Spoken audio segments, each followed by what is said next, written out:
बिस्मिल्लाहिर्रहमानिर्रहीम। अस्सलाम वालेकुम। इस उम्मीद के साथ कि अल्लाह ताला आपकी तमाम दुआओं को कबूल फरमाए और तमाम परेशानियों से दूर रखे। तो प्लीज़ वीडियो देखने से पहले हमारी वीडियो को लाइक कर दें, शेयर कर दें, सब्सक्राइब कर दें और बेल आइकन को क्लिक करना नहीं भूलिएगा। तो आज जब बना रहे हैं बहुत ही मज़ेदार बीफ कौरमा, ये बहुत ही मज़े का बनता है। और तो चलें हम इसको स्टार्ट करते हैं।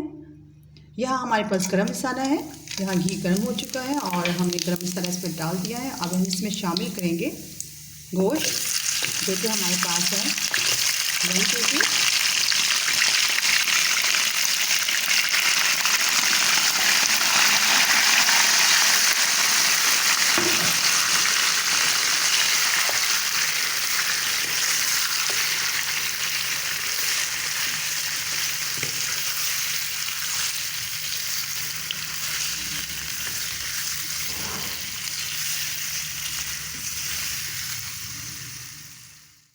तो देखिए जो गोश्त था वो हमने घी के अंदर फ्राई कर लिया और इसकी जो रेडनेस थी ख़त्म हो चुकी है और ये वाइट हो चुका है। अब हम इसमें शामिल कर रहे हैं लहसुन, अदरक और हरी मिर्च का पेस्ट।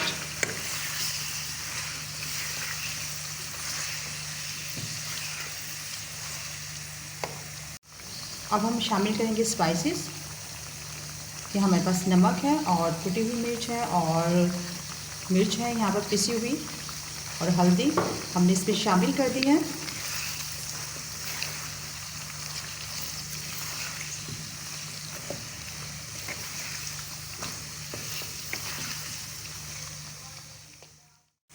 अब हम इसमें शामिल करेंगे प्याज,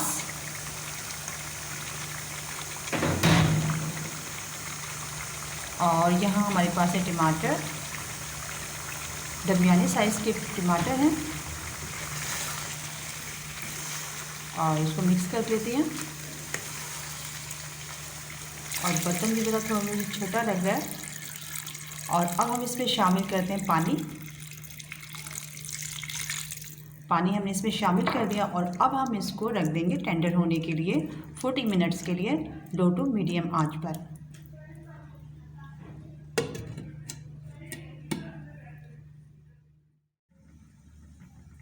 तो यहाँ जो गोश्त है वो गल चुका है और इसको एक बार हम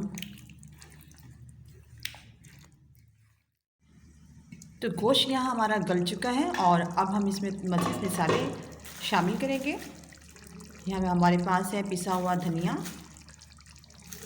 पिसा हुआ ज़ीरा और गरम मसाला।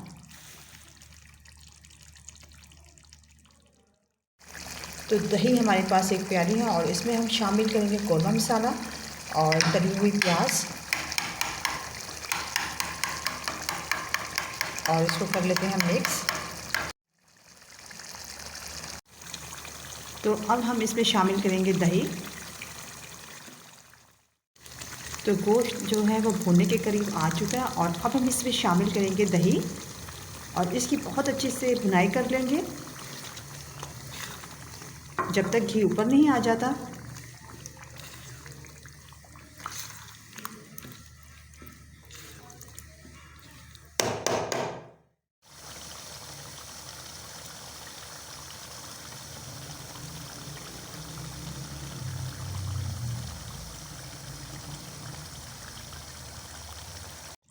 तो इसकी हमने कर लिया भुनाई और घी ऊपर आ चुका है। अब हम इसको रख देंगे 10 से 15 मिनट के लिए हल्की आंच पर।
बीफ कौरमा बनकर बहुत ही मज़े का तैयार हुआ है, तो आप लोग भी ज़रूर इसको ट्राई कीजिएगा।